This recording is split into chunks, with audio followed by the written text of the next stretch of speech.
قل إن كان آباؤكم وأبناؤكم وإخوانكم وأزواجكم وعشيرتكم وأموال اقترفتموها وتجارة تخشون كسادها ومساكن ترضونها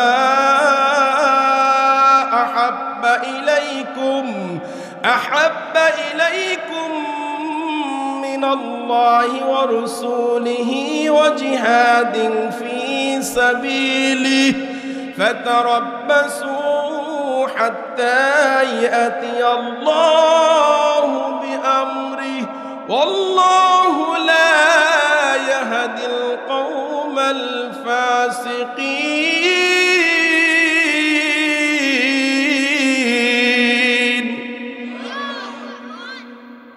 আল্লাহ রাব্বুল আলামিন পরিষ্কার ভাবে ঘোষণা দিয়েছেন, কুল ইন কানা, ওগো নবীজি আপনি বলুন, ইন কানা আবাউকুম, যদি তোমাদের মাতা এবং পিতা, ও আবনাআকুম তোমাদের সন্তান সন্ততি, ও ইখওয়ানুকুম তোমাদের ভাই আর বোন, ও আজওয়াজুকুম তোমাদের স্ত্রীগণ, ও আশিরাতুকুম তোমাদের প্রতিবেশী, ও আমওয়ালুন ইকতারাফতুমুহা তোমাদের ধন সম্পদ, যেই সম্পদগুলো খুব কষ্ট করে তোমরা অর্জন করেছো, অতিজারতুন ওই ব্যবসা, তাকশাউনা কাসাদাহা যেই ব্যবসার লোকসানকে তোমরা ভয় পাও, ও মাসাকিনু তারদাউনাহা ওই বাড়ি ঘর, যেই বাড়ি ঘর তোমাদের অত্যন্ত পছন্দ, আহাব্বা ইলাইকুম যদি অধিক প্রিয় হয়ে যায়,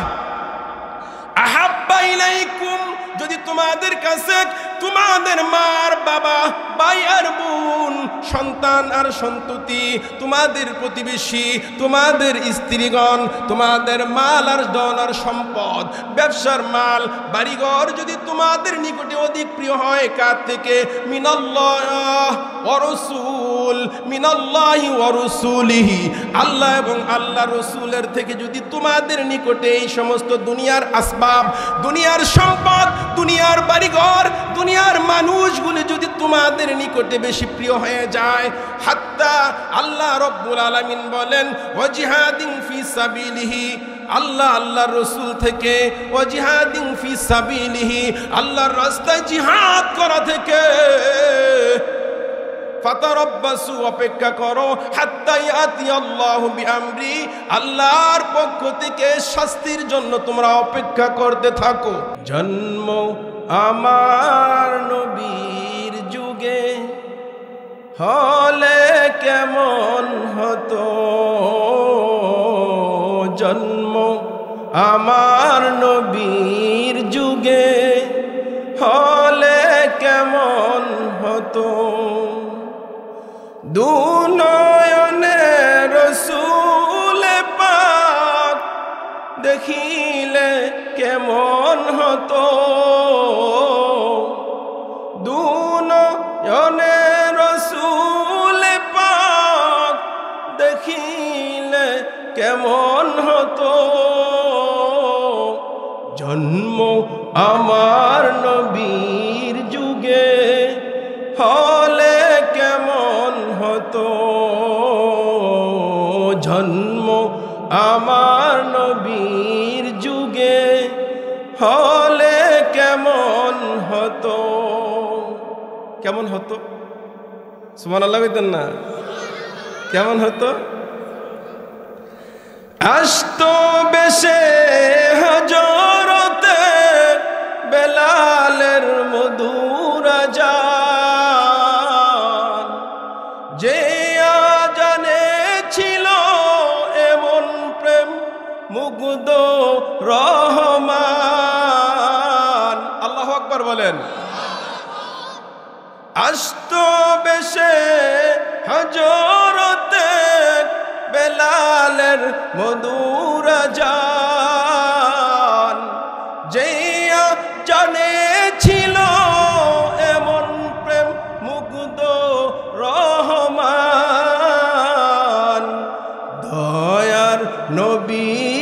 পিছে নামাজ পড়লে কেমন হতো, দয়ার নবীর পিছে নামাজ পড়লে কেমন হতো, জন্ম আমার নবীর যুগে হলে কেমন হতো, দুনয়নে রসূল পাক দেখিলে কেমন হতো,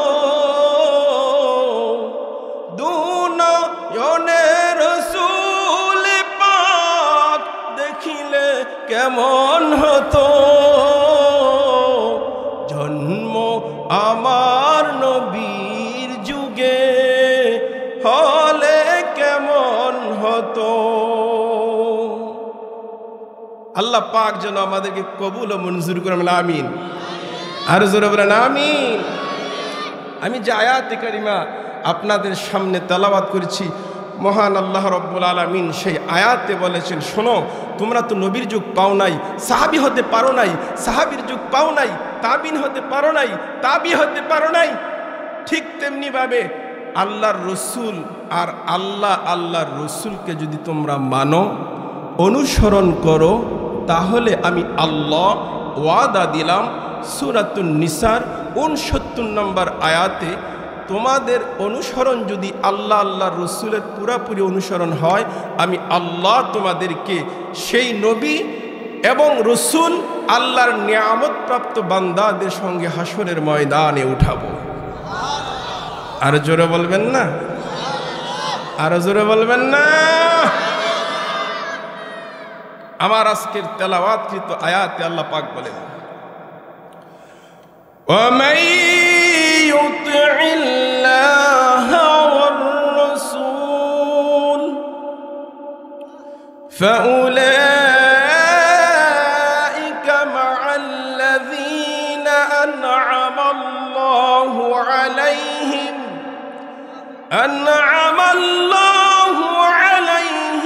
مِّنَ النَّبِيِّينَ।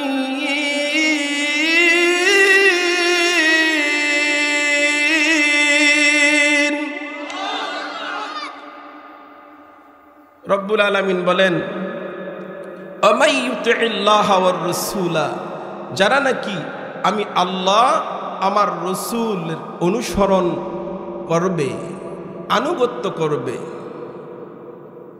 فَأُولَئِكَ مَعَ الَّذِينَ, তাহারা ওই সমস্ত বান্দাদের সঙ্গে হাসরের ময়দানে দাঁড়াবে। কাদের সাথে? আল্লাহ বলেন, আনআমাল্লাহু আলাইহিম মিনান নাবিয়িন। সুবহানাল্লাহ বলেন। যাদেরকে আমি আল্লাহ নিয়ামত দান করেছি, আমার নিয়ামত প্রাপ্ত বান্দা যারা, তাদের সাথে হাসরের ময়দানে যারা আল্লাহ রসুলকে আনুগত্য করে, অনুসরণ করে, মানে, তারা হাসরের ময়দানে তার সঙ্গে দাঁড়াবে।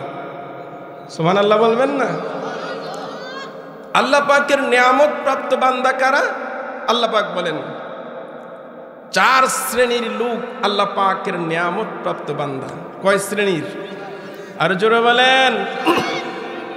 আল্লাহ পাক বলেন আমার নিয়ামত প্রাপ্ত বান্দা 4 শ্রেণীর।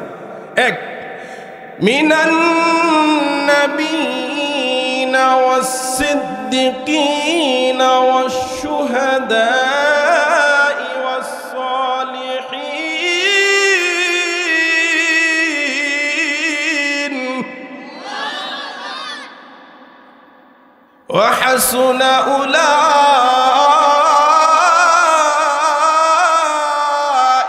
রাফীকা। 1, সমস্ত নবী রাসূলগণ আমার নিয়ামত প্রাপ্ত বান্দা। সুবহানাল্লাহ বলেন না? নাম্বার 2, ওয়াস-সিদ্দিকিন, যারা সত্যবাদী, আল্লাহ বলেন তারা আমার নিয়ামত প্রাপ্ত বান্দা। ওয়াশ-শুহাদা, যারা শহীদ, যারা শাহাদাত বরণ করেছে, আমার দ্বীনের জন্য জীবন দিয়েছে, তারা আমার নিয়ামত প্রাপ্ত বান্দা।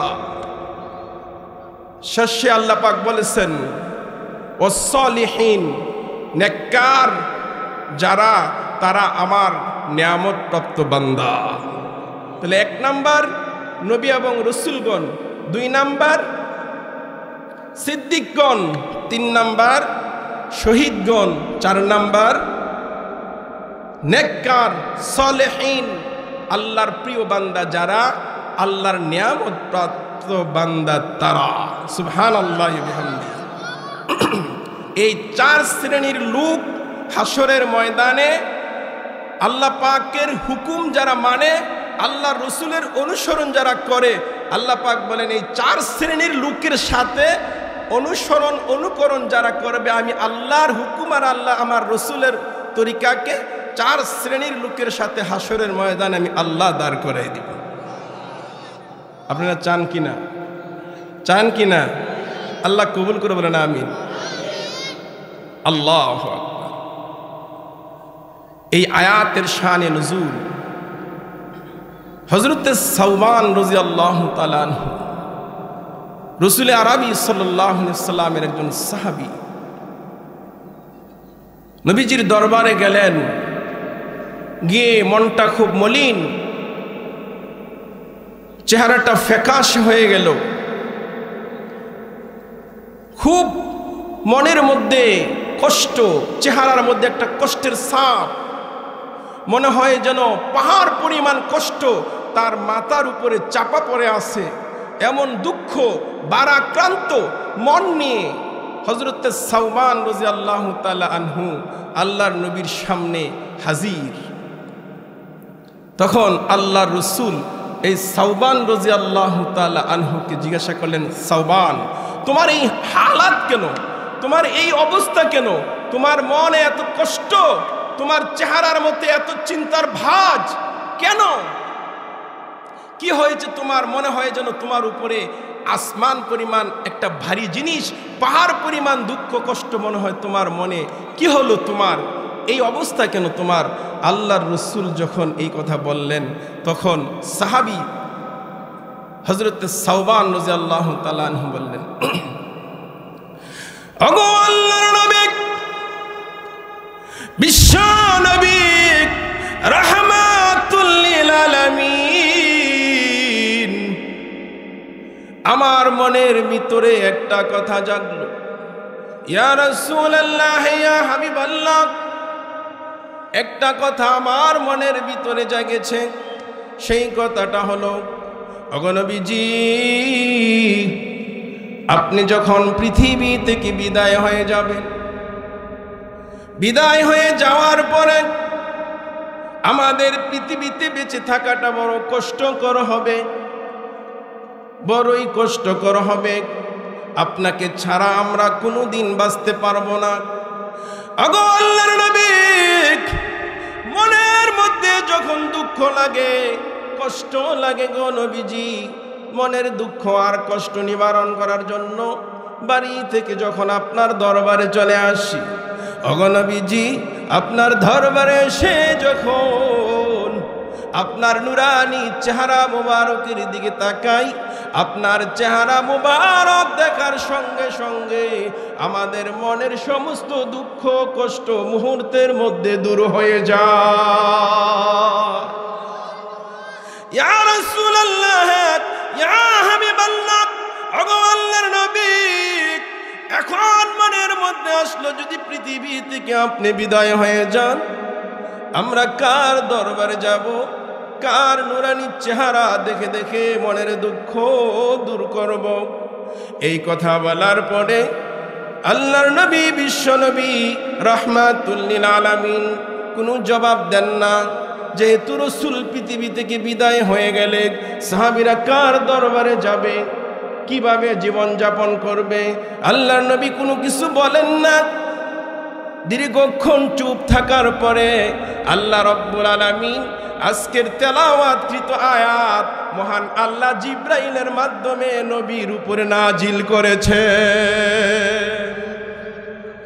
আল্লাহ নবী রাহমাতুল লিল আলামিন আয়াত নাজিল হওয়ার পরে জানাইয়া দিলেন অমাই ইউতিল্লাহ ওয়ার রাসূলা ফাউলাইকা মাআল্লাযীনা আন'আমাল্লাহু আলাইহিম মিনান নাবিয়্যিনা ওয়াস-সিদ্দিকিনা ওয়াশ-শুহাদা'i ওয়াস-সালিহিন। এই আয়াত আল্লাহর নবী যখন হযরত সাওবান রাদিয়াল্লাহু তাআলা আনহুকে শোনাইলেন, শোনানোর পরে আবার শান্ত হইলেন। কারণ হলো আল্লাহ জানাই দিয়েছেন, ওগো নবীজি, আপনার সাহাবী সাওবান যে কথাটা বলেছে, পৃথিবী থেকে যদি বিদায় হয়ে যান কিভাবে তারা থাকবে, আপনি জানায়া দেন। এই সমস্ত লোকগুলি আমি আল্লাহর হুকুম মেনিয়া আপনার তরিকা মোতাবেক যদি চলে, ভয়ের কোনো কারণ নাই, পেরেশান হওয়ার কোনো কারণ নাই। আমি আল্লাহ ঘোষণা দিলাম, ফাউলাইকা মাআল্লাযীনা আন'আমাল্লাহ, কিয়ামতের ময়দানে এই সমস্ত লোকগুলো আপনি নবীর পাশাপাশি অবস্থান করবে।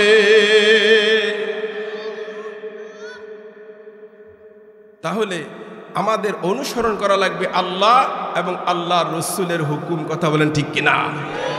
আরো জোরে বলেন। আল্লাহ তাআলার হুকুমগুলি আমাদের পুঙ্খানুপুঙ্খানুভাবে মানতে হবে, নিজের মন গড়া মতো নয়। কার তরিকায় বলেন? নবী মুহাম্মদুর রাসূলুল্লাহ সাল্লাল্লাহু আলাইহি ওয়াসাল্লামের তরিকায়। কথা বলেন ঠিক কিনা? আরো জোরে বলেন ঠিক কিনা? আমার ভাইয়েরা, সেজন্য মুহাব্বত থাকতে হবে শতভাগ আল্লাহর রসুলের প্রতি। আল্লাহর হুকুমের আনুগত্য করব, আল্লাহর রসুলের তরিকা মোতাবেক, মন গড়া মতো নয়। কথা বলেন ঠিক কিনা? মন গড়া মতো নয়। কার তরিকা মতো বলেন? কার তরিকা মতো? আল্লাহর রসুলের তরিকা মতো আমাদের আমলগুলি করলে আল্লাহর দরবারে কবুল হয়ে যাবে। কথা বলেন ঠিক কিনা? আর জোরে বলেন ঠিক কিনা? আল্লাহর রসুলের তরিকা মানলে কি হবে? একজন ব্যক্তি এসে আল্লাহ রসুলের কাছে বলতেছে, ইয়া রাসূলুল্লাহ, আপনি আমাকে অনুমতি দেন জিনা করার অনুমতি। নাউজুবিল্লাহ কইতেন না? কিসের অনুমতি? জিনা করার অনুমতি। আমার কাছে যদি কেউ চাইতো, কোন পিসাবের দরবারে গিয়ে, পিসাব হুজুর আমাকে অনুমতি দেন আমি জিনা কইরা, আপনারা কি মনে করতেন? পীর সাহেব বলতো অনুমতি, বলে হ আগে আসো, জুতা পিটা দিয়ে এলি কয়টা। ঠিক কিনা? আল্লাহর নবী রাগ করলেন না, ধমক দিলেন না, গুসা হইলেন না। এই যুবককে ডেকে ডেকে বললেন, রে যুবক, আমার কয়েকটা প্রশ্নের জবাব দাও। তুমি বলো, তোমার বোনের সঙ্গে যদি কেউ জিনা করে তুমি অনুমতি দিবানি? আপনারা দিবেন? সবাই বলেন।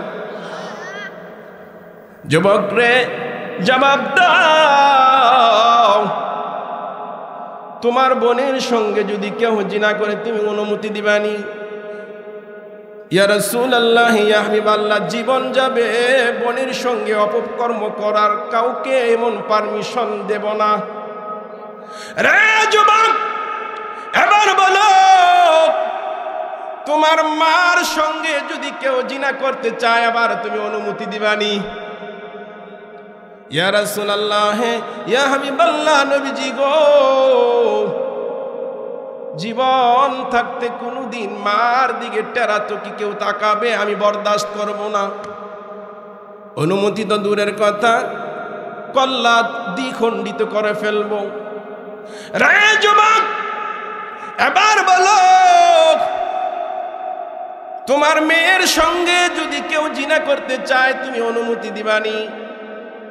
বলে না, ঠ্যাং ভেঙে ফেলবো, গর্দান উড়াইয়া দিব। আল্লাহর নবী বললেন, রে যুবক, এবার বলো, তোমার স্ত্রীর সঙ্গে যদি কেউ জিনা করতে চায় আবার তুমি অনুমতি দিবানি? ওগো আল্লাহর নবী, কশিন কালাও আমি দেব না। আল্লাহর নবী বললেন, রে সাহাবী, হে যুবক, তুমি শোনো, পৃথিবীর একটা নারী 4 প্রকার বিভক্ত হয়। হয়তো কারোর মেয়ে, না হয়তো কারোর বোন, না হয়তো কারোর স্ত্রী, না হয়তো কারোর মা। রে যুবক, তুমি যেমন অনুমতি দিবা না, তোমার নিকটে যেমন তোমার বোনের ইজ্জত আছে, তোমার নিকটে যেমন তোমার স্ত্রীর ইজ্জত আছে, ঠিক তেমনি ভাবে তোমার কাছে যখন তোমার মার সম্মান আছে, ইজ্জত আছে, তোমার স্ত্রীর সম্মানও তোমার কাছে আছে। যুবক রে, এবার জবাব দে, তুমি যেই নারীর সঙ্গে তুমি জিনা করার অনুমতি চেয়েছো, ওই মেয়েটা হয়তো কারোর মেয়ে হবে, না হয়তো কারোর স্ত্রী হবে, না হয়তো কারোর বোন হবে, না হয়তো কারোর মা হবে। যদি তোমার প্রেস্টিজের মধ্যে আঘাত লাগে, অনুমতি না দাও, এবার তুমি চিন্তা করে দেখো, যেই নারীর সঙ্গে তুমি জিনা করতে চাও, ওই সমস্ত লোকদের তো প্রেস্টিজের মধ্যে আঘাত লাগবে।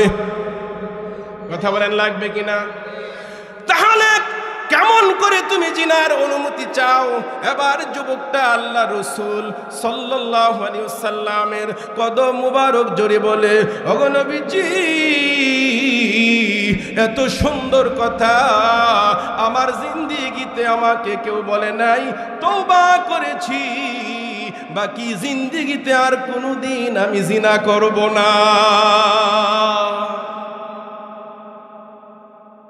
রসুলের কাছে আসলে একটা খারাপ মানুষ সোনার মানুষ পরিণত হয়ে যায়। কথা বলেন ঠিক কিনা?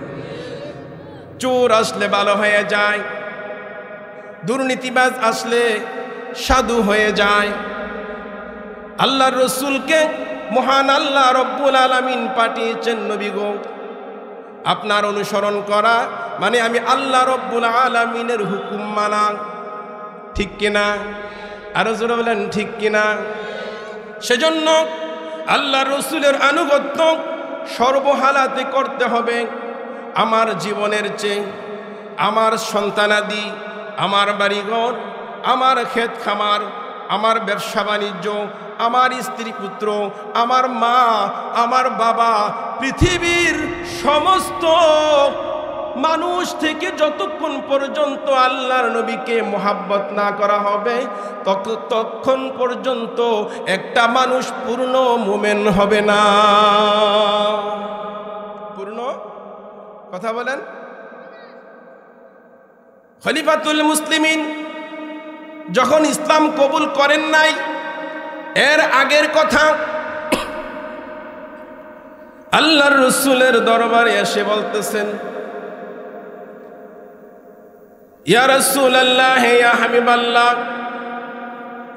যখন কালিমা পড়া হয়েছে, হওয়ার পরে একবার আসলেন, এসে বলতেছেন, ওগো নবীজি, আমি আপনাকে ভালোবাসি।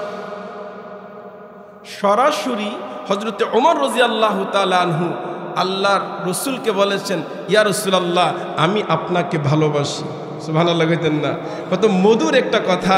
সরাসরি আল্লাহর প্রিয় হাবিবকে এই কথাটা বলা, এটা আসলে সৌভাগ্যের ব্যাপার, আর কিছুই। ওমর রাদিয়াল্লাহু তাআলা আনহু যখন বললেন, আমি আপনাকে ভালোবাসি, আল্লাহর রসুল বললেন, ওমর, হে ওমর, তুমি যে আমাকে ভালোবাসো, তোমার জানের চাইতে বেশি না কম? ওমর রাদিয়াল্লাহু তাআলা আনহু বললেন, আমি আপনাকে ভালোবাসি, তবে একটু চিন্তা করতে হবে, যেহেতু বলেছেন আমার জানের চাইতে বেশি না কম। ওমর রাদিয়াল্লাহু তাআলা আনহু এবার চিন্তা করতে লাগলেন, চিন্তা করে বললেন, না, আমি আপনাকে ভালোবাসি, কিন্তু আমার জানের চেয়ে আপনাকে বেশি ভালোবাসি না। আল্লাহর রসুল বললেন, তাহলে আমাকে এখনো ভালোবাসা হয় নাই, তোমার ভালোবাসা এখনো হয় নাই। আল্লাহর রসুল এ কথা বলার পরে হযরতে ওমর রাদিয়াল্লাহু তাআলা আনহু বললেন, আমার ভালোবাসা যদি এখনো না হয়, আমি আরেকটু সময় নেই, ভেবে দেখি ভালোবাসার মিটার কতটুকু পর্যন্ত উঠতে পারে। আবার চিন্তা করলেন, মনকে ঠিকভাবে প্রস্তুত করলেন। প্রস্তুত করে যখন চিন্তা ফিকির করার কিছুক্ষণ পর হজরতে ওমর রাদিয়াল্লাহু তাআলা আনহু বললেন, ইয়া রাসূলুল্লাহ, ইয়া হাবিবাল্লাহ, আমি আপনাকে ভালোবাসি আমার জীবনের চাইতে আরো বেশি। আল্লাহ নবী কথাটা শোনা মাত্র বললেন, আল আনা ইয়া ওমর, এখন তুমি পরিপূর্ণ মুমিন হয়েছ। সুবহানাল্লাহ বলেন, আর জোরে বলেন। মহান আল্লাহ রাব্বুল আলামিন বলেছেন যে একটা মানুষ ততক্ষণ পর্যন্ত মুমিন হতে পারবে না যতক্ষণ পর্যন্ত মুখে দাবি করতে পারবে, কিন্তু পরিপূর্ণ মুমিন হইতে হলে সে তার নিজের বাবা, মা, সন্তান, স্ত্রী, পুত্র, প্রতিবেশী এবং তার ব্যবসা বাণিজ্য, ঘর বাড়ি সমস্ত কিছু থেকে যতক্ষণ পর্যন্ত আল্লাহর রসুলকে বেশি মোহাব্বত না করবে ততক্ষণ পর্যন্ত একটা মানুষ, একটা মুমিন, কামেল মুমিন হতে পারবে। মহান আল্লাহ রাব্বুল আলামিন এই কথাটা আল্লাহ পাক সূরা তাওবার 24 নম্বর আয়াত আল্লাহ পাক বলেছেন, কুল ইন কানা আবাউকুম ওয়া আবনাউকুম ওয়া ইখওয়ানুকুম ওয়া আজওয়াজুকুম ওয়া আশীরাতুকুম ওয়া আমওয়ালুন ইqtaraftumuha ওয়া তিজারাতুন তাখশাউনা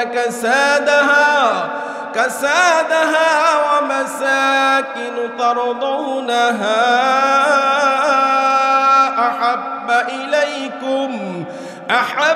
إليكم من الله ورسوله وجهاد في سبيله فتربصوا حتى يأتي الله بأمره والله لا يهدي القوم الفاسقين।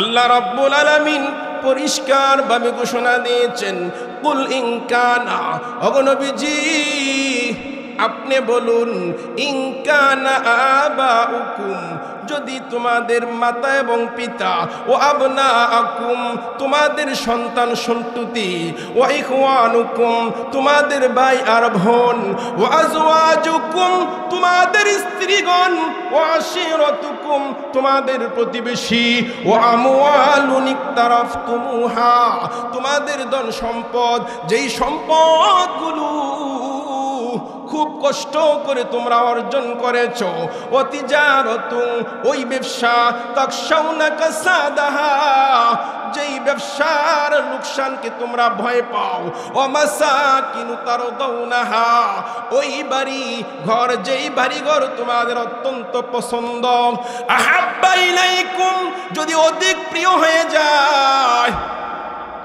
আহাব্বা ইলাইকুম যদি তোমাদের কাছে তোমাদের মার বাবা, ভাই আর বোন, সন্তান আর সন্ততি, তোমাদের প্রতিবেশী, তোমাদের স্ত্রীগণ, তোমাদের মাল আর ধন আর সম্পদ, ব্যবসার মাল, বাড়িঘর যদি তোমাদের নিকটে অধিক প্রিয় হয়, কার থেকে?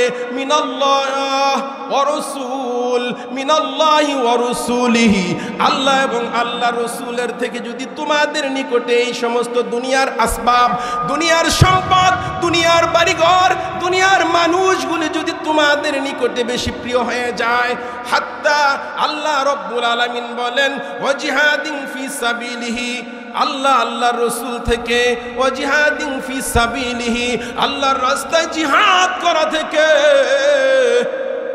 ফাতারাব্বাসু অপেক্ষা করো, হাত্তা ইয়াতি আল্লাহু বিআমরি আল্লাহর পক্ষ থেকে শাস্তির জন্য তোমরা অপেক্ষা করতে থাকো। নাউজুবিল্লাহ বলেন। বুঝা গেল? সূরা তাওবার 24 নম্বর আয়াতে মহান আল্লাহ বলেন, তোমাদের নিকটে আমি আল্লাহ, আল্লাহর রসুল এবং আমার প্রতি জিহাদ করা সবচেয়ে বেশি মুহাব্বতের হবে। যদি এর চেয়ে ওই দুনিয়ার আসবাব আর সন্তান যদি তোমাদের নিকটে বেশি প্রিয় হয় সবুর করো ফাতারাব্বাসু হাত্তা ইয়াতিয়াল্লাহু বিআমরি আমি আল্লাহর পক্ষ থেকে শাস্তি আসার অপেক্ষা করো আল্লাহু লা ইয়াহদিল কওমাল ফাসিকিন আল্লাহ বলেন যদি অধিক মোহাব্বত এই দুনিয়ার আসবাবের প্রতি হয় তাহলে তারা ফাসিক আল্লাহ বলেন আমি আল্লাহ ফাসিক ব্যক্তিদেরকে আমি আল্লাহ হেদায়েত প্রদান করি না তাহলে অধিক মোহাব্বত করতে হবে কাকে আল্লাহ আল্লাহর রাসূলকে এই আয়াতের মর্ম অর্থ প্র্যাকটিক্যালি ভাবে পরিপূর্ণভাবে বাস্তবায়ন করে দেখিয়ে গিয়েছেন হযরতে সাহাবায়ে কেরাম রাদিয়াল্লাহু তাআলা আনহুম কথা বলেন ঠিক কিনা যেখানে আল্লাহ একদম পরিষ্কারভাবে আলাদাভাবে বলেছেন যে তোমাদের মা ভাই বোন প্রতিবেশী সন্তানাদি সব কিছু থেকে আমার এবং আমার রাসূলের আমার পথে জিহাদ করা তোমাদের নিকটে অধিক মোহাব্বত থাকতে হবে এর দৃষ্টান্ত সঠিকভাবে পূর্ণাঙ্গভাবে প্রমাণ দিয়েছেন হযরতে সাহাবায়ে কেরাম রাদিয়াল্লাহু তাআলা আনহুম কথা বলেন ঠিক কিনা আরো জোরে বলেন ঠিক কিনা সাহাবায়ে কেরাম জীবনের মায়া করেন নাই সন্তানের দিকে তাকান নাই সন্তানের খবরও জানেন নাই কিন্তু আল্লাহ আল্লাহর রাসূলের মুহাব্বতে নিজের বাড়ি ছাড়ছেন ঘর ছাড়ছেন সম্পত্তি ছাড়ছেন এমনকি দুনিয়ার সব ছাড়ছেন এমনকি নিজের জীবন সহ কুরবান করেছেন আল্লাহ আল্লাহর রাসূলের জন্য কথা বলেন ঠিক কিনা আরো জোরে বলেন ঠিক কিনা উহুদের ময়দানে শয়তান ঘোষণা করেছে কুতিলা মুহাম্মদ সাল্লাল্লাহু আলাইহি ওয়াসাল্লাম নাউজুবিল্লাহ বলেন আরো জোরে বলেন উহুদের ময়দানে শয়তান ঘোষণা দিয়েছে মুহাম্মদ শহীদ হয়ে গেছে নাউজুবিল্লাহ সাল্লাল্লাহু আলাইহি ওয়াসাল্লাম সেই উহুদের খবরটা মদিনাতুল মুনাওয়ারায় অতি দ্রুত পৌঁছে গিয়েছে উহুদের ময়দানটা মদিনাতুল মুনাওয়ারা থেকে মাত্র 3 মাইল দূরে কয় মাইল আরো জোরে বলেন সেই উহুদের ঘটনার খবর দ্রুত মদিনাতুল মুনাওয়ারায় যখন পৌঁছে গেল এমনই সময় হযরতে ফাতেমা রাদিয়াল্লাহু তাআলা আনহা উহুদের ময়দানের দিকে দৌড়ায় ঠিক আরেকজন মহিলা আল্লাহর রাসূলের এত বড় আশিক সেই মহিলাও উহুদের ময়দানের দিকে দৌড়ায় রাস্তার মধ্যে সাহাবায়ে কেরাম বলতেছে ও মহিলা গো আউলা জাউলাকে সে পাগল নিবেশে তুমি কোথায় যাও উহুদের ময়দানে যাই উহুদের ময়দানে গিয়ে লাভ নাই তোমার ছেলে যে এসেছিলেন তিনি তো শাহাদাত বরণ করেছেন শহীদ হয়ে গেছেন সন্তানের শাহাদাতের খবর শুনে মহিলা থামায় না আরো উহুদের ময়দানের দিকে দৌড়ায় সুবহানাল্লাহ বলেন কিছুক্ষণ পরে যাওয়ার পরে সাহাবীরা বলল মহিলা গো আউলা জাউলাকে সে এই পাগল নিবেশে চোখে মুখে কান্না নিয়ে কোথায় দৌড়াও উহুদের ময়দানের দিকে যাই উহুদের ময়দানে গিয়ে লাভ নাই তোমার বাবা যে এসেছিলেন তিনি তো শহীদ হয়ে গেছেন মহিলা আবারও থামে না সামনের দিকে দৌড়ায় আবার সাহাবীরা বললেন মহিলা কোথায় যাও উহুদের ময়দানে যাই গিয়ে লাভ নাই গো তোমার স্বামী যে এসেছিলেন তিনি তো শহীদ হয়ে গেছেন এবার মহিলা দাঁড়ায় বলে রে সাহাবীরা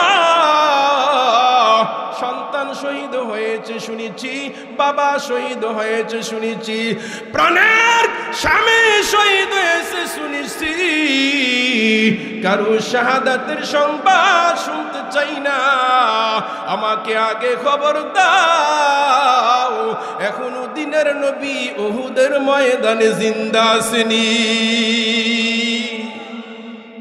আল্লাহর রাসূল যদি জিন্দা থাকে আমি সন্তানের দুঃখ ভুলে যাব আমি স্বামীর দুঃখ ভুলে যাব আমার প্রাণের সন্তানের কথাও আমি ভুলে যাব খবর দাও আল্লাহর নবী এখনো উহুদের ময়দানে জিন্দা আছেন আল্লাহর নবী আঘাতপ্রাপ্ত হইয়া গর্তের ভিতরে পড়ে গেলেন। গর্তের ভিতর থেকে যখন পড়ে গেলেন, এই দিক দিয়ে মুনাফিকের সর্দার আব্দুল্লাহ ইবনে উবাই ইবনে সালুল ডাক দিয়ে গিয়ে বললে, মুসলমানেরা রে, তোমাদের নবী নাই, চলো মক্কার দিকে চলো। আমার সঙ্গে মক্কার লোকদের খুব গভীর সম্পর্ক, তোমাদের নবী নাই, বাপ দাদার পূর্ণ আগের ধর্মে তোমরা ফিরে যাও। এই কথা যখন এই মুনাফিকের সর্দার বলল, বলার সঙ্গে সঙ্গে আল্লাহ রব্বুল আলামিন, আল্লাহর হাবিব যখন উহুদের ময়দানে একটা গর্তের ভিতরে পড়ে গেছেন, আঘাতপ্রাপ্ত হইয়া, অত্যন্ত আঘাতপ্রাপ্ত হইয়া যখন এইভাবে পড়ে গেলেন, মহান আল্লাহ রব্বুল আলামিন এই গর্তের ভিতরে উহুদের ময়দানে আল্লাহ পাক রব্বুল আলামিন আয়াতে কারিমা নাজিল করেছেন, ওয়ামা মুহাম্মাদুন ইল্লা রাসূল কদ খালাত মিন ক্বাবলিহির রাসূল আফা ইম্মা তাও কুতিলান ক্বালাবতুম।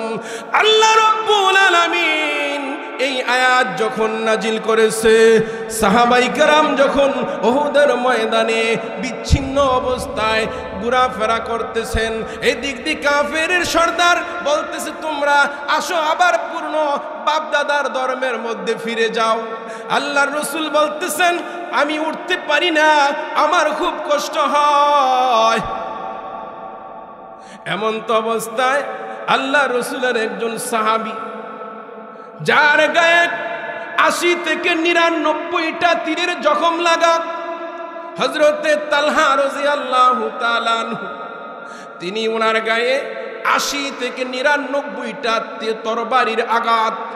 এমন তো অবস্থায় আল্লাহর নবী দাঁড়াইতে চান, দাঁড়াইতে পারেন না। হযরতে তালহা তিনি বলেন, ওগো নবীজি, আমি শুয়ে পড়লাম জমিনের মধ্যে, আপনি আমার পিঠে পাড়া দিয়া এই পাহাড়ের উপরে থেকে সাহাবীদেরকে ডাক দেন। আল্লাহর নবী কষ্ট করে এই তালহা রাদিয়াল্লাহু তাআলা আবু তালহার পিঠের উপরে পাড়া দিয়া ময়দানের দিকে ডাক দিয়ে বললেন, সাহাবীরা রে, তোমরা বিচ্ছিন্ন হয়ো না, ঘাবড়ায়ো না, আমি নবীজি শহীদ হই নাই, এখনো আমি তোমাদের মাঝখানে জিন্দা আছি। আল্লাহর নবীর এই আওয়াজটা যখন সাহাবাই কেরাম রাদিয়াল্লাহু তাআলা আনহুম তাদের কানের মধ্যে যখন এসে পৌঁছল, একে অপরকে বলতেছে, তোমরা কারা গো? আল্লাহর নবী বিদায় হয় নাই, আল্লাহর নবী ইন্তিকাল করে নাই, তাকায়া দেখো, এখনো আল্লাহর নবী পাহাড়ের উপরে আমাদেরকে আহ্বান করতেছে, উহুদের ময়দানে এখনো আল্লাহর নবী জিন্দা দাঁড়িয়ে আছে। চলো আল্লাহর নবীর নিকটে যাই। আল্লাহর নবীর নিকটে যাওয়ার পরে আল্লাহ নবী বললেন, এই মাত্র মহান আল্লাহ আমার উপরে একটা আয়াত নাজিল করেছেন, ওয়ামা মুহাম্মাদুন ইল্লা রাসূল কদ খালাত মিন ক্বাবলিহির রাসূল আফা ইম্মা তাও কুতিলা ক্বালাবতুম আও কুতিলান ক্বালাবতুম। আল্লাহর নবী বললেন, সাহাবীরা রে, শুনো, এই মুহূর্তে মহান আল্লাহ আমার উপরে যে আয়াতটা নাজিল করেছে, আমি রাসূল, তো আমি মুহাম্মদ রাসূল ছাড়া আর কিছু না, আল্লাহ ঘোষণা দিয়েছেন, ওমা মুহাম্মাদুন ইল্লা রাসূল কদ খালাত আয় কদ মাজাত। আমার পূর্বে অনেক নবী রাসূল ছিল, তারা দুনিয়াতে নাই। আল্লাহ না করুক আমি মুহাম্মদ সাল্লাল্লাহু আলাইহি ওয়াসাল্লাম যদি পৃথিবী থেকে বিদায় হয়ে যাই, আমার অবর্তমানে কি তোমরা আল্লাহর দিন কি ছেড়ে দিবে? না, তোমরা দিন ছাড়বে না, কারণ বহু নবী রাসূল এসেছিলেন, তারা তো চলে গেছেন। আমি মুহাম্মদ সাল্লাল্লাহু আলাইহি ওয়াসাল্লাম আজীবন দুনিয়াতে থাকব না। অতএব তোমরা আমার আদর্শকে ধারণ করো, আমার আদর্শকে তোমরা লালন করো, আমি তোমাদের মাঝখানে এখনো আছি। এই কথা বলার পর আল্লাহ নবী বললেন, আরেকটা খবর শোনো, আমার তালহা আমার জন্য যেই ভালোবাসার দৃষ্টান্ত স্থাপন করেছে, আল্লাহর নবী 3 বার বলেছেন, আউজাবাত তালহা, সুবহানাল্লাহ বলেন, আও জাবাত তালহা, আও জাবাত তালহা।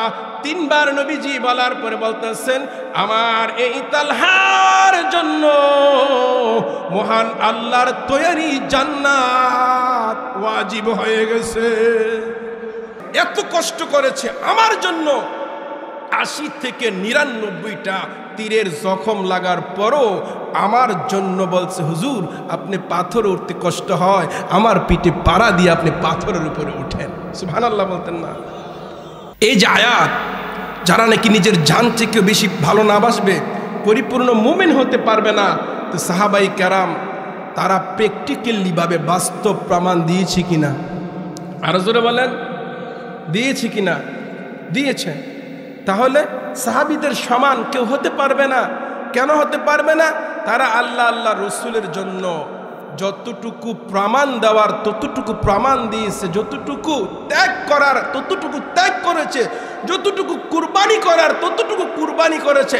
এতটুকু কুরবানি পৃথিবীর ইতিহাসে কিয়ামত পর্যন্ত কোনো উম্মত আল্লাহ রসুলের জন্য এত কুরবান করে আল্লাহ রসুলের ভালোবাসার প্রমাণ দিতে পারবে? সেজন্য মহান আল্লাহ রাব্বুল আলামিন বলেছেন, আমি আল্লাহ সমস্ত সাহাবীদের উপরে রাজি, তারাও আমি আল্লাহর প্রতি রাজি। সুবহানাল্লাহ বলেন। আমার ভাইয়েরা, গভীর রজনী আল্লাহর নবী বিশ্ব নবী রাহমাতুল লিল আলামিন হুজরা মুবারক থেকে বের হইলেন। বের হওয়ার পরে গভীর রজনীতে অন্ধকারে লোক চেনা যায় না, এমন সময় একজন লোক সালাম দেয়, আসসালাতু ওয়াসসালামু আলাইকা ইয়া রাসূলুল্লাহ। আল্লাহর নবী বললেন, এত গভীর রাত্রে শীতের মৌসুমে কে আমাকে তোমরা সালাম দাও? ব্যক্তি বলল, ইয়া রাসূলুল্লাহ ইয়া হাবিবাল্লাহ, হুজুর আপনি কি আমাকে চিনেন না? আমি তো হইলাম আপনার আব্দুল্লাহ। আল্লাহ নবী বললেন, কোন আব্দুল্লাহ? সেই আব্দুল্লাহ। সাহাবী বললেন, ইয়া রাসূলুল্লাহ কিছুদিন পূর্বে আপনার হাতে হাত রেখে আমি কালেমা পড়ে মুসলমান হয়েছি, আমি সেই আব্দুল্লাহ। আমার নাম ছিল আব্দুল উজ্জা, আপনি আমার নামটা পরিবর্তন করে আব্দুল্লাহ রেখে দিয়েছেন। কিন্তু আব্দুল্লাহকে দেখা যাচ্ছে গভীর রজনী, শীত মৌসুম অবস্থায়, গায়ের মধ্যে কোনো কাপড় নাই, পরনের মধ্যে মাত্র একটা কাপড়, কোন রকম তার লজ্জাস্থানটা শুধু ডাকতে পারে, থরথর করে কাঁপতেছে। আল্লাহর নবী বললেন, আমার আব্দুল্লাহ তো ধনী বাবার ছেলে, সকালে একটা কাপড় বিকালে একটা কাপড় পরিবর্তন করত, কিন্তু তোমার এই অবস্থা কেন? এ আব্দুল্লাহ বলতেছেন, ইয়া রাসূলুল্লাহ ইয়া হাবিবাল্লাহ, কেন আপনার দরবারে আসি? সেই জন্য আমার চাচা আমার সমস্ত কাপড়গুলা খুলে নিয়ে গেছে। তাদের উদ্দেশ্য ছিল আমার গায়ের কাপড়গুলি তাদের টাকার কেনা। যদি এই কাপড়গুলা খুলে, তাহলে আমি ভয়ে আপনার দরবারে আসবো না, আমি লজ্জা পাবো।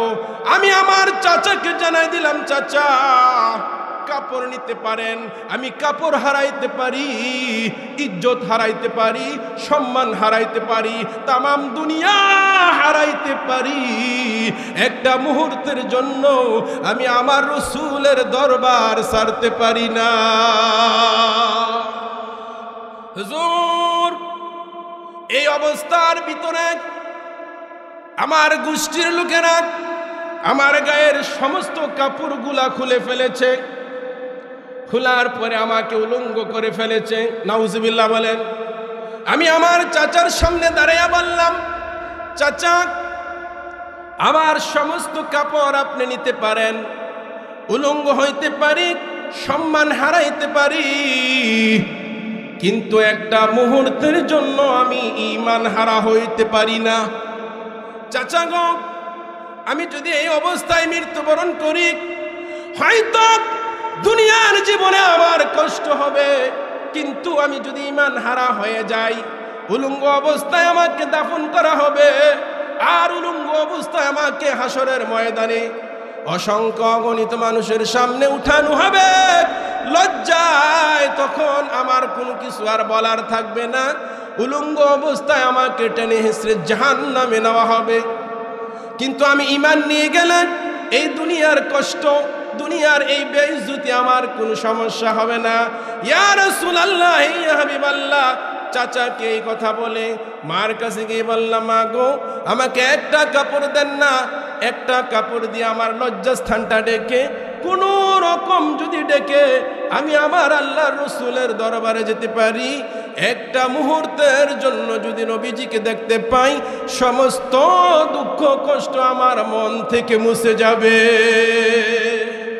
ইয়া রাসূলুল্লাহ, ইয়া হাবিবাল্লাহ, এই হলো আমার অবস্থা।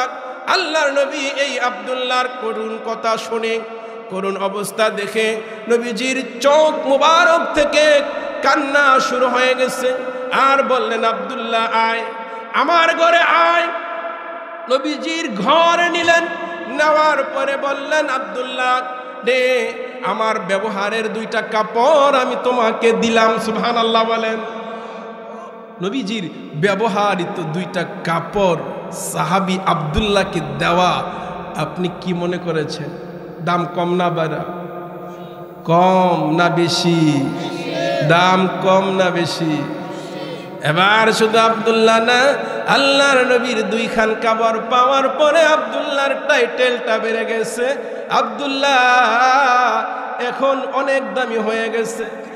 নেওয়ার পরে বলছে, আব্দুল্লাহ তোমার কোনো চাওয়া পাওয়া আসেনি? আব্দুল্লাহ বলছেন, ইয়া রাসূলুল্লাহ, ইয়া হাবিবাল্লাহ, আমার দুনিয়াতে কোনো চাহিদা নাই, দুনিয়াতে কোনো আমার চাওয়া পাওয়া নাই, তবে আমার একটা দরখাস্ত। ওগো নবীজি, আপনি বলেছেন শাহাদাতের মউত হইলে মউতের যন্ত্রণা হয় না। ইয়া রাসূলুল্লাহ, ইয়া হাবিবাল্লাহ, যদি শাহাদাতের মরণ হয়, কবরের মধ্যে নাকি মুনকার নাকির আসে না। ওগো নবীজি, শাহাদাতের মউত হইলে হাসরের ময়দানে আল্লাহ বিনা হিসাবে জান্নাত দিয়ে দেন। আমার কোনো দুনিয়ার চাওয়া পাওয়া নাই। ইয়া রাসূলুল্লাহ, ইয়া হাবিবাল্লাহ, আপনার কাছে আমার দরখাস্ত, আপনি আল্লাহর দরবারে ফরিয়াদ করেন, মহান আল্লাহ রব্বুল আলামিন যেন আমার শাহাদাতের তামান্নাটা আল্লাহ কবুল করেন। হাত উঠাইলেন, রসুল দোয়া করলেন, রসুলের দোয়া কবুল। বদদোয়া হোক আর নেকের দোয়া হোক, সঙ্গে সঙ্গে কবুল। আল্লাহর দরবারে কেমন কবুল হয়েছে? তবুকের যুদ্ধের মধ্যে চলে গেলেন, যুদ্ধটা হয় নাই। ফিরে আসার পথে হযরতে আব্দুল্লাহ অসুস্থ হয়ে ইন্তিকাল করলেন। ইন্তিকাল করার পরে আল্লাহর নবী, বিশ্ব নবী রাহমাতুল লিল আলামিন বললেন, সাহাবীরা রে, আমার আব্দুল্লাহকে তোমরা কাফন পরাও, গোসল দাও, কাফন পরাও, আমি নিজে রাসূল তার জানাজা দেব। সুবহানাল্লাহ বলেন। কাফন পরানো হলো। জানাজা দিয়ে যখন লাশ কবরের দিকে নিয়ে যায়, আল্লাহর রাসূল পিছনে পিছনে যায়। নেওয়ার পরে বলছেন, আমার সাহাবীরা রে, তোমরা কেউ কবরে নামবে না, আমি রাসূল আমার এই আব্দুল্লাহর কবরে নামবো। সুবহানাল্লাহ বলেন না? আল্লাহর রাসূল কবরের মধ্যে নামিয়া বললেন, আমার আব্দুল্লাহ দে। সাহাবীরা রে, আমার আব্দুল্লাহকে আমার কোলে উঠাইয়া দে। সুবহানাল্লাহ। আমার আব্দুল্লাহ রে আমার কোলে উঠাইয়া দে। আল্লাহর নবী আব্দুল্লাহর লাশটা হাতে নিয়া আসমানের দিকে উঠাইয়া বলতেছেন, আল্লাহ, এ আমার আব্দুল্লাহ, আমি আমার আব্দুল্লাহর প্রতি রাজি। আল্লাহ, এই মুহূর্তে আমার আব্দুল্লাহকে আমার কুল থেকে তোমার রহমতের কুলে হস্তান্তর করতেছি। তুমিও মেহেরবানি করে আমার আব্দুল্লাহর প্রতি রাজি হয়ে যাও। এই কথা শোনার পরে সাহাবীরা কবরের পাশে গইরাইয়া কান্দে। বিশেষ করে হযরতে সাদ ইবনে ওয়াক্কাস রাদিয়াল্লাহু তাআলা আনহু, তিনি বলতেছেন, আব্দুল্লাহ রে, তোমার কপাল কত ভালো, যেখানে স্বয়ং আল্লাহর নবী বলতেছেন, আল্লাহ, আমি আমার আব্দুল্লাহর প্রতি রাজি, তুমি মেহেরবানি করে আমার আব্দুল্লাহর প্রতি রাজি হয়ে যাও। আব্দুল্লাহ রে, এই লাশটা যদি তোর না হইয়া আজকে আমার হইতো, তাহলে আমার কপাল কতই না ভালো হইতো। সুবহানাল্লাহ। সেজন্য সাহাবায়ে কেরাম যেই দৃষ্টান্ত দিয়েছেন, নিজের জীবনকেও তারা উৎসর্গ করেছেন শুধুই আল্লাহ আল্লাহ রসুলের জন্য, যার কারণে সাহাবায়ে কেরামদের মতন এমন দৃষ্টান্ত কেউ স্থাপন করতে পারবে না। সেই জন্য সাহাবীদের মর্যাদায় আর কেউ পৌঁছতে পারবে না। কথা বলেন ঠিক কিনা? আরো জোরে বলেন ঠিক কিনা? প্রত্যেকটা উম্মতের উপরে আল্লাহ রসুলের উপরে 4টা হক। কয়টা হক? কথা বলেন কয়টা? আরো জোরে বলেন কয়টা? 4টা হক। নাম্বার 1, আল্লাহ রসুলের প্রতি ঈমান আনা। নাম্বার 2, আল্লাহ রসুল সাল্লাল্লাহু আলাইহি ওয়াসাল্লামকে আন্তরিকভাবে মুহাব্বত করা। নাম্বার 3, সুন্নতের পুরাপুরি পাবন্দি করা। নাম্বার 4, অধিক পরিমাণে আল্লাহ রসুলের উপরে দুরূদ পড়া। এই 4টা হক প্রত্যেকটা মুমিনের উপরে। কথা বলেন ঠিক কিনা? আর জোরে বলেন। তাহলে আমরা যদি ঈমান আনি রসুলের উপরে, আন্তরিকভাবে ভালোবাসি এবং পুরাপুরি সুন্নতের উপরে আমল করি, বেশি করে দুরূদ পড়ি, লাভটা হবে কি? লাভটা হবে, আল্লাহ রসুল সাল্লাল্লাহু আলাইহি ওয়াসাল্লাম বলেছেন, কোনো মানুষ যদি সুন্নতের পুরাপুরি পাবন্দি করে, আল্লাহ পাক বড় বড় 4টা নেয়ামত দুনিয়াতে দান করবেন। কয়টা? কথা বলেন কয়টা? আল্লাহর রসুলের সুন্নতের উপরে আমল করলে আল্লাহ দুনিয়াতেই 4টা নেয়ামত দান করবেন। 1 নম্বর, আল মাহাব্বাতু ফি কুলুবিল বারারা।